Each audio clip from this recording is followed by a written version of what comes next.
función exocrina y endocrina.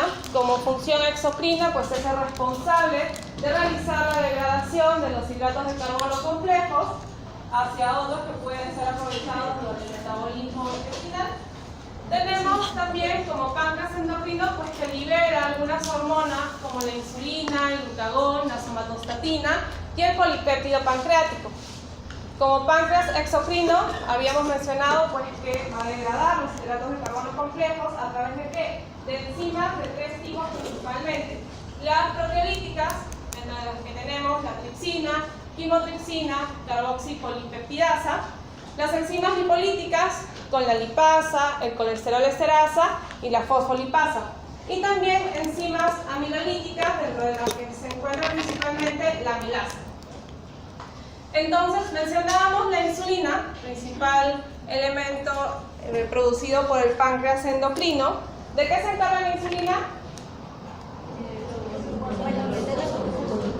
Exacto.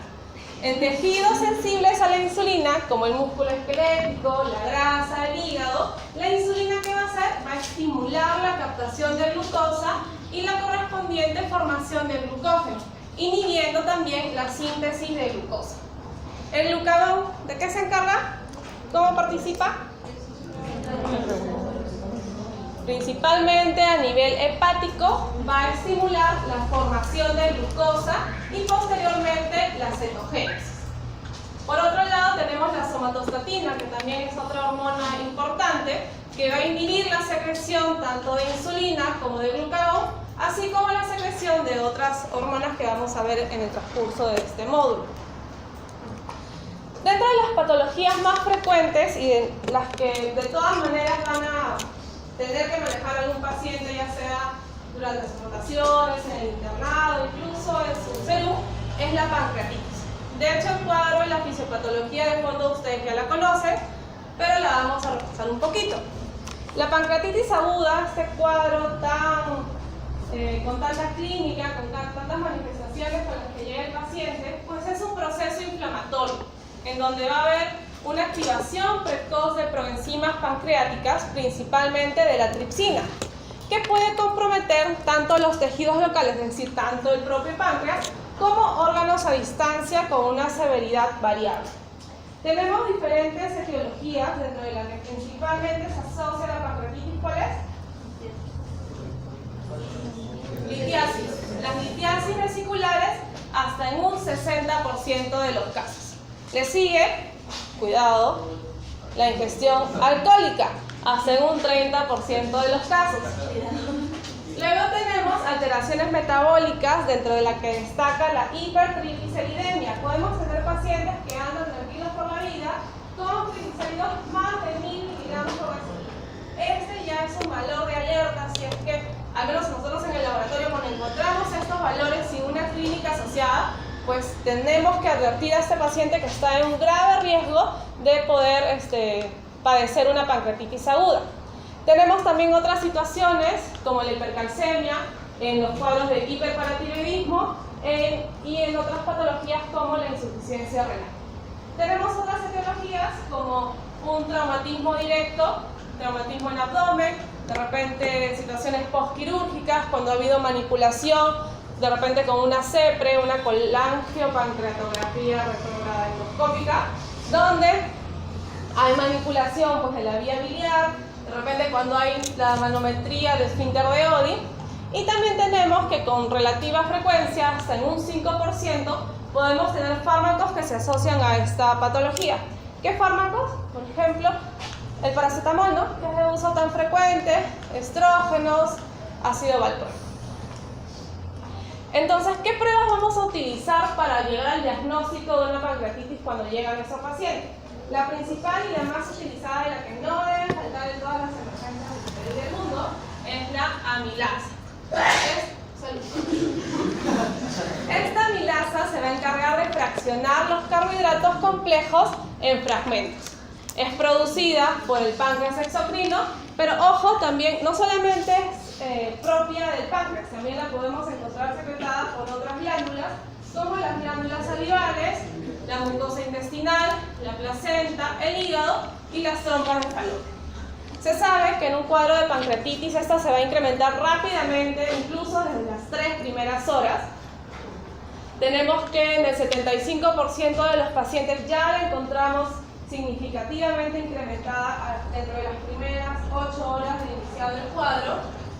Va a permanecer elevada durante aproximadamente 3 días.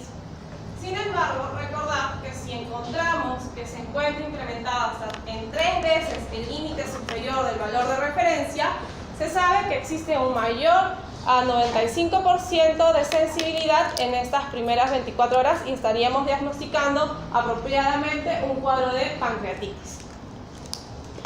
Recordamos algunas otras causas de hiperamilasemia que deben, pues, si es que encontramos la amilasa como un hallazgo, deberíamos descartarlas, como por ejemplo una exacerbación de una pancreatitis crónica. Habíamos mencionado que existen otros orígenes de la producción de amilasa. Es así que de repente un cáncer de páncreas, un cáncer de mama, un cáncer de próstata también pueden cursar con hiperamilasemia. La obstrucción del esfínter de Oddi, el trauma pancreático, la permeabilidad gastrointestinal alterada, ya sea por una úlcera péptica perforada, una apendicitis, cuando hay consumo de alcohol reciente, cuando hay enfermedades de glándulas salivales, en tumores malignos, en una enfermedad renal crónica avanzada y en estados hepáticos crónicos como la cirrosis. Otra prueba que también nos ayuda para el caso de las pancreatitis es la lipasa, mucho más específica, pero que también es producida a nivel como páncreas exocrino.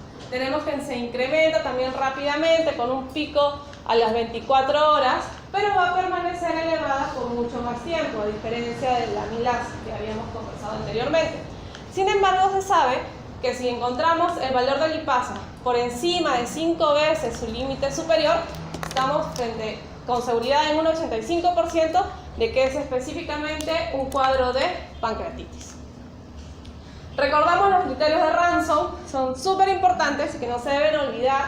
Apenas llegue su paciente al ingreso, tenemos que tomar en cuenta algunos valores. Vemos que muchos de ellos pues, son netamente valores de laboratorio, es decir, que no solamente nos va a interesar dosarle amilasa lipasa, sino también debemos utilizar estos criterios. ¿Qué es lo que vamos a pedirle a nuestro paciente en la admisión? Pues un recuento de leucocitos, siendo un criterio para pancreatitis si encontramos el recuento de leucocitos por encima de 16.000 células por microlitro. Luego debemos hacer un dosaje de glucosa. Para ser considerado un criterio positivo, debemos encontrarlo por encima de 200. Luego tenemos la deshidrogenasa láctica mayor de 350, la TGO o AST mayor de 250 y que nuestro paciente tenga más de 55 años. Vamos a monitorizarlo conforme vamos viendo la clínica, pero igual a las 48 horas tenemos que hacerle otras pruebas de laboratorio para confirmar y darle el criterio de si estamos frente todavía a una pancreatitis leve o a una pancreatitis grave. A las 48 horas vamos a evaluar el hematocrito. Si este ha disminuido en más del 10%, vamos a considerarlo un factor adicional a los criterios de Ransom. Luego tenemos si el calcio sérico se encuentra por debajo de 8, también es otro factor. Si tenemos el BUN incrementado en más de 5 miligramos por decilitro es otro. La presión arterial de oxígeno por debajo de 60 es otro criterio que suma a la severidad.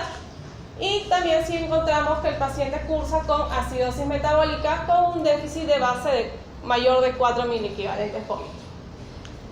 Si llegamos a juntar de 1 a 3 criterios, pues podríamos decir que estamos tranquilos frente a una pancreatitis leve, obviamente con ayuno, terapia mucho más sencilla, pues vamos a poder llevar el cuadro. Sin embargo, si encontramos más de 4 criterios, ya estamos frente a una pancreatitis grave que requiere un abordaje mucho más intenso. Recordar también que de todos estos criterios, si tenemos más de 7 positivos, se asocia a un 100% de mortalidad. Entonces, estos criterios han sido trabajados durante tanto tiempo que incluso ya en metaanálisis se sabe y se ha logrado establecer, de acuerdo a la cantidad de criterios positivos que encontremos en nuestro paciente, una asociación con el porcentaje o riesgo de mortalidad en ellos. Otro cuadro también de esta glándula tenemos la pancreatitis crónica. ¿Qué es lo que va a pasar? Vamos a tener que va a ser un proceso inflamatorio persistente a nivel del parénquima o del sistema ductal del páncreas, con la consecuente fibrosis y compromiso funcional. ¿Qué es lo que va a pasar entonces cuando comprometemos la función pancreática?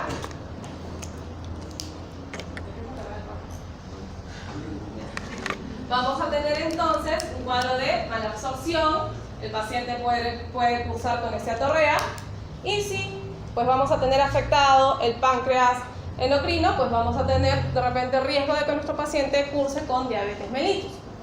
Las principales causas de pancreatitis crónica tenemos al alcohol dentro de una de ellas, en el 90% de los casos.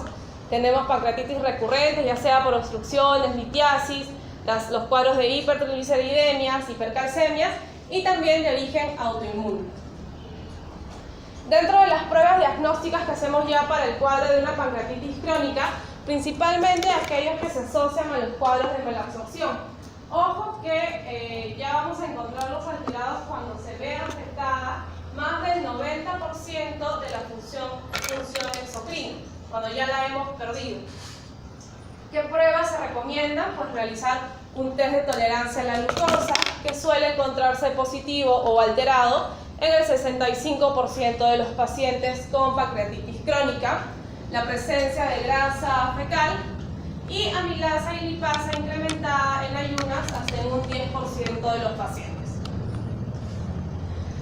Habíamos mencionado pues, que una de las complicaciones más frecuentes y esta epidemia mundial, que es la diabetes mellitus, que amerita anualmente la reunión y la revisión de los estándares y criterios diagnósticos, estándares de tratamiento, las metas de tratamiento, que se agrupan y se definen en el ADA que sale cada año, este año tenemos el de 2018, y que el documento que está disponible en la web, o sea, cualquiera lo puede descargar, y que hace un resumen, se analiza los criterios, los conceptos, y a partir del cual vamos a repasar algunos de ellos.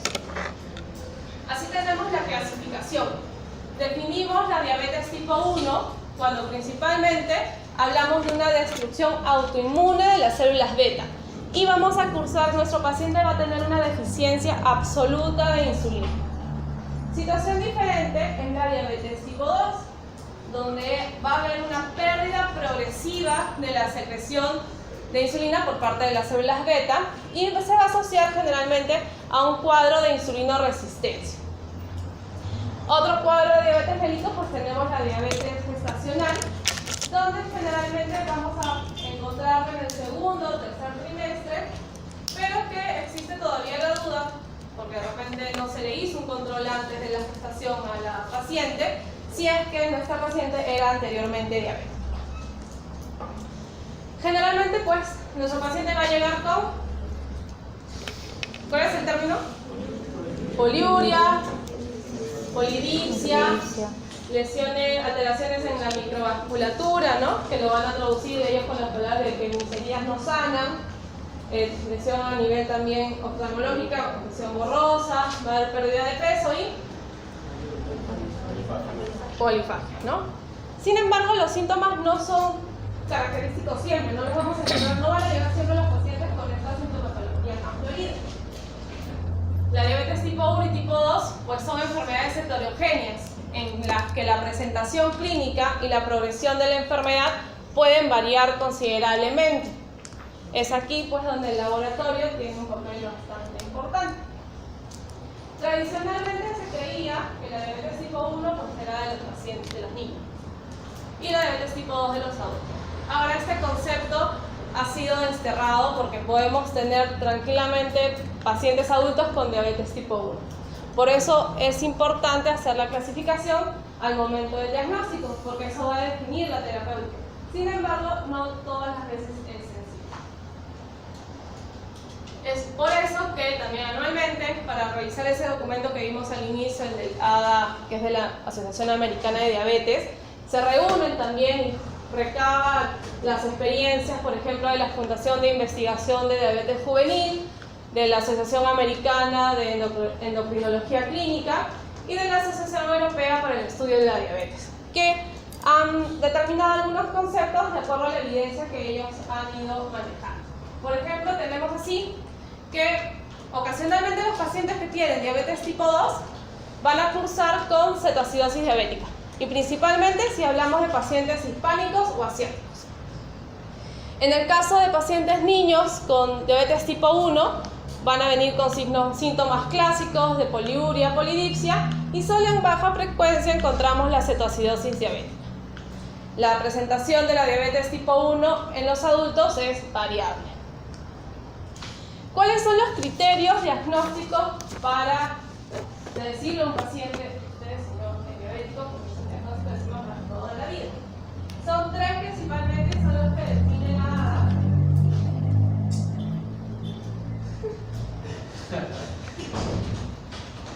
Tenemos la glucosa en ayuno. Si la encontramos por encima de 126 miligramos de decilitro, ojo que nuestro paciente tiene que haber tenido un ayuno calórico de al menos 8 horas. Es un punto para que tenga diabetes. La siguiente prueba que debemos solicitar es un test de tolerancia oral a la glucosa. Luego vamos a hablar con más detalle de cada una de ellas. Quiere decir que la medición a la segunda hora, luego de esta sobrecarga de glucosa, si la encontramos por encima de 200, otro criterio para diabetes. Y tercero, la tercera herramienta es tener la hemoglobina glicosilada, hemoglobina A1C mayor o igual al 6.5%. En el caso de que nuestro paciente venga con los síntomas clásicos de hiperglicemia, si le asociamos una glucosa al azar en cualquier momento del día y si esta la encontramos por encima de 200, ya tenemos diagnóstico de diabetes. ¿Qué factores de riesgo? ¿En qué pacientes tenemos que parar las orejitas de que existe riesgo de diabetes? Pues principalmente pacientes con sobrepeso. Clásicamente se tiene un IMC mayor de 25 como factor de riesgo. Sin embargo, para pacientes asiáticos e hispanos, este IMC basta con ser mayor o igual a 23. Con uno o más de los siguientes factores de riesgo, ya ampliamente conocidos por ustedes. Si tenemos la A1C mayor o igual a 5.7, pues ya tenemos un factor de riesgo asociado. Si tenemos el test de tolerancia oral a la glucosa alterado, más no con este valor mayor a 200 miligramos por decilitro a las 2 horas, es otro factor de riesgo. Si tenemos la glucosa en ayunas alterada, también. Si tenemos familiar del primer grado con diabetes, ya está casi sentenciado. Si tenemos la HDL muy disminuida, debajo de 35, otro factor de riesgo. Si tenemos los triglicéridos ligeramente incrementados, por encima de 250, también es otro factor de riesgo. Si nuestra paciente tiene signos o está diagnosticada de síndrome de ovario poliquístico, otro factor de riesgo. Si es hipertenso, si es que existe historia de enfermedad cardiovascular, si es un paciente sedentario, y si ya vemos que cursa con signos de resistencia a la insulina, como la presencia de acidosis nigricans o de obesidad. Para todos aquellos pacientes en los que hemos encontrado estos factores, uno más de estos siguientes factores de riesgo, a pesar y encima con un IMC mayor o igual a 23, ¿cómo es que vamos a realizar el monitoreo o control de esos pacientes? Tenemos que, para todos los pacientes, tenemos que realizar un screening si es que es mayor a 45 años. Si los resultados son normales, pues vamos a repetir las pruebas cada 3 años. ¿Qué pruebas? La glucosa basal, la hemoglobina glicosilada, su test de tolerancia a la glucosa. Y en los pacientes con ya criterios de prediabetes, pues vamos a hacer un screening cada año. ¿Qué es la prediabetes? Pues vamos a tener igual las tres pruebas que utilizamos. Sin embargo, prediabetes la definimos cuando, por ejemplo, la hemoglobina glicosilada la tenemos entre 5.7 y 6.4, porque mayor a 6.5 ya es diabetes. Definimos como prediabetes cuando la glucosa en ayunas la encontramos entre 100 a 125, porque mayor a 126 ya es diabetes.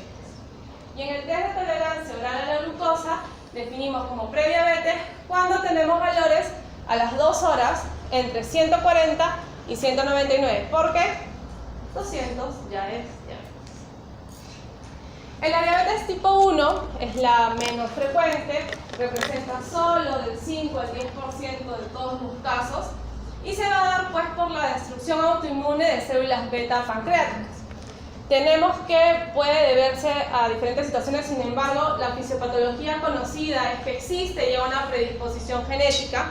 Tenemos genes ligados al HLA que van a ser factor de riesgo pues, para que nuestro paciente curse eventualmente con diabetes tipo 1. Va a existir una respuesta inmune a células beta normales o alteradas por de repente diferentes factores ambientales, infecciones virales o daños directos sobre estas células. Existiendo entonces un ataque autoinmune que va a derivar en la destrucción de las células beta y con el correspondiente cuadro de diabetes tipo 1. ¿Qué anticuerpos como parte de este ataque autoinmune vamos a encontrar en nuestro organismo y que vamos a poder medir? Pues tenemos las células B del islote, o llamadas ICA, las antiinsulina o IAA, tenemos las antiácido glutámico descarboxilasa o las GAT65 y las antitirosina fosfatasa o IA2. El ICA tenemos que lo encontramos hasta en el 70-80% de los pacientes recién diagnosticados. Descarboxilasa ácido glutámico también en el 70-80% de los pacientes recién diagnosticados. El IA2 asociado a insulinoma hasta en un 60% y los anticuerpos contra insulina, bueno, solamente en un 50% en pacientes pediátricos con diabetes tipo 1 y no suele detectarse en adultos. Habíamos mencionado que existe una asociación genética, estas son los genes, el HLA-DQA y el DQB. Sin embargo, igual va a haber todo un periodo evolutivo hasta tener finalmente el cuadro clínico de diabetes, cuando ya existe la disfunción total y la pérdida casi total de la función del órgano. Habíamos mencionado la predisposición genética, tiene que haber un desencadenante ambiental, vamos a tener que se da una insulitis, una injuria a nivel de las células beta. Mencionábamos la autoinmunidad celular a través de las células T, que desencadena a su vez la liberación de autoanticuerpos. Habíamos mencionado el GAT65, el ICA, el IA, el IA2. Y vamos a tener principalmente una primera fase con una respuesta, la fase de una pérdida de respuesta a insulina, que va a iniciar pues, el cuadro de prediabetes. El paciente va a cursar con una intolerancia a la glucosa. Vemos que ya podemos incluso encontrar la prueba del test de tolerancia a la glucosa oral ya alterado. Ya viene la presentación clínica y finalmente ya el cuadro de diabetes. Recordar pues, que si tiene este origen autoinmune, no va a ser el único cuadro autoinmune que podríamos encontrar en nuestro paciente. Puede cursar con tiroiditis de Hashimoto, enfermedad de Graves, enfermedad de Addison, enfermedad celíaca, vitiligo, una hepatitis autoinmune, miastenia gravis y anemia perniciosa. Recordamos que para el desarrollo de una enfermedad autoinmune debe haber la participación genética del medio ambiente, la alteración de la regulación inmune, es decir, en nuestro paciente con diabetes tipo 1 tenemos siempre que investigar estas otras patologías de origen también autoinmune. En cuanto a otras pruebas de laboratorio, pues tenemos principalmente la glucosa. Habíamos mencionado la glucosa al azar. Si la encontramos alterada mayor a 200, pues es un criterio. Si le sumamos signos y síntomas a nuestro paciente, pues podríamos diagnosticar diabetes. En ayunas, ojo que tiene que haber el ayuno calórico de 8 horas como mínimo. Si es mayor a 126, hacemos ya diagnóstico. Pero hay que considerar algunas situaciones en donde podemos tener falsamente incrementada la glucosa. Es así otras patologías como el feocromocitoma, situaciones de estrés, de repente nuestro paciente hospitalizado, pero vamos a diagnosticar diabetes, pero no, en una situación de estrés, en una pancreatitis aguda o por consumo de drogas. El test de tolerancia a la glucosa es una prueba también que se realiza y ya está estandarizada y es una de las recomendaciones de la ADA para el diagnóstico. Tenemos que tener, le decimos a nuestro paciente que venga en ayuno, un ayuno de 8 a 12 horas, se le va a tomar una primera muestra, que va a ser la muestra de glucosa basal, se le va a dar una sobrecarga de glucosa con una solución de 75 gramos de glucosa anhidra diluida en 300 mililitros de agua. Convencionalmente esto se prepara en el mismo laboratorio, así como preparar su limonada, pero el sabor es tan intenso porque es tan dulce que a veces tenemos que mezclarlo con limoncillo, pero que la recomendación es que la tome de a poquitos, porque como tiene tanta carga osmótica, llega a nuestro estómago y puede incluso provocar náuseas y vómitos. Entonces, idealmente, para tener el procedimiento tranquilo, que nuestro paciente tampoco se sienta tan mal, le recomendamos que lo tome de a poquitos, dejamos pasar el tiempo y a las 2 horas de haber terminado su vasito, le tomamos la siguiente muestra de glucosa.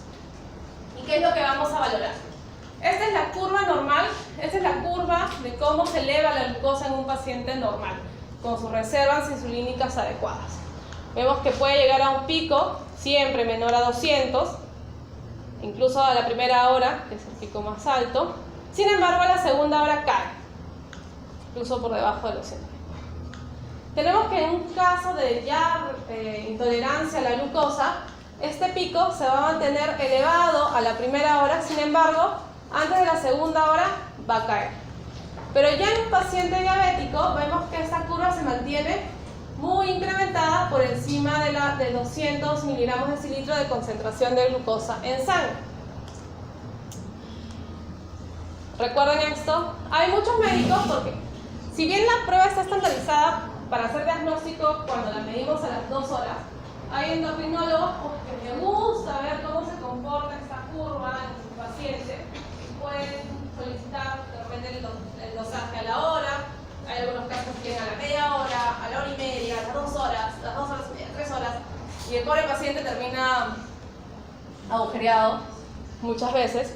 Pero, por ejemplo, ahí lo que nosotros hacemos es la recomendación y tenemos que entrar a la discusión muchas veces diciéndole, oye, ¿para qué quieres hincharlo tantas veces a tu paciente si el valor que tú necesitas es a las 2 horas? Porque con el valor de las 2 horas es con el que hace el diagnóstico. El pobre paciente desagradecerá eternamente. Tenemos la hemoglobina glicosilada, que también es otra metodología estandarizada, que se basa en el principio de que la glucosa está en permanente interrelación o combinación con la hemoglobina, de manera irreversible durante toda la vida del eritrocito. Recordamos que la vida del eritrocito es de 120 días. Entonces, la hemoglobina glicosilada va a ser proporcional al valor medio de la glucosa que se ha mantenido en las últimas 6 a 12 semanas. Es decir, me permite incluso una evaluación retrospectiva de cómo ha estado manteniéndose la glicemia en nuestro paciente. El valor de referencia es que debemos encontrarlo por debajo del 5.7% y existe una fórmula para estimar el valor aproximado de glucosa en este periodo. Tiene muchas ventajas la hemoglobina glicosilada. La podemos solicitar a cualquier hora del día, no necesitamos que nuestro paciente esté en ayuna, no existe una preparación previa para nuestro paciente, no se va a alterar con factores agudos como ya habíamos mencionado, existen métodos estandarizados, es decir, que son reproducibles aquí en Perú, en Estados Unidos, en la China, porque se trabajan bajo métodos estandarizados, es decir, su diagnóstico, ustedes lo diagnostican en Perú, obviamente ese diagnóstico va a ser replicable en cualquier otro lugar, siempre y cuando haya sido utilizando el método estandarizado. Y también la hemoglobina glicosilada nos va a ayudar porque existe la recomendación que si la reducimos por debajo del 7%, pues vamos a también tener una reducción en las complicaciones microvasculares. ¿Cómo le hacemos entender a nuestro paciente qué significan sus valores de hemoglobina glicosilada? Incluso se suele recurrir a cartillas bastante gráficas como esta. Por ejemplo, si le decimos, señor, usted tiene 10% de hemoglobina glicosilada. Oye, el señor, ¿qué pensará? Pues me entenderá. Pero si le decimos, a ver, señor, usted tiene 10% de hemoglobina glicosilada, quiere decir que su glucosa ha estado en las últimas semanas entre 240 a 300 miligramos por decilitro. Entonces ahí como que el paciente de repente ya aterriza un poquito la idea, y si encima le ponemos la cara triste en rojo, obviamente le tocamos el corazón. Dentro de las complicaciones de la diabetes, pues tenemos muchas que ya conocemos como parte de la fisiopatología de la enfermedad, pero que también pueden ser abordadas en el laboratorio. Es así que tenemos, por ejemplo, la resistencia a la insulina, donde tenemos que existe una respuesta biológica deficiente a la insulina. Se va a dar a consecuencia de la expansión de adipocitos viscerales, que va a conllevar a un aumento en la secreción de los ácidos grasos libres que van a causar pues, esta resistencia a la insulina.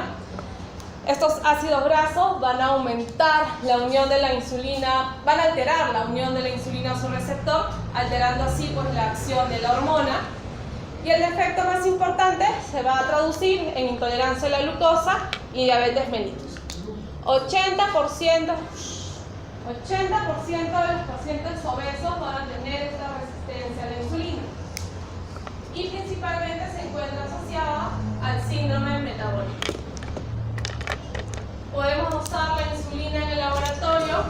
Recordamos que la podemos encontrar incrementada en algunas patologías como el insulinoma, una hipoglicemia reactiva después de una ingestión de glucosa, pacientes con cirrosis, y disminuida pues en los pacientes diabetes tipo 1, en el hipopituitarismo y en la cetoacidosis diabética con pérdida de peso.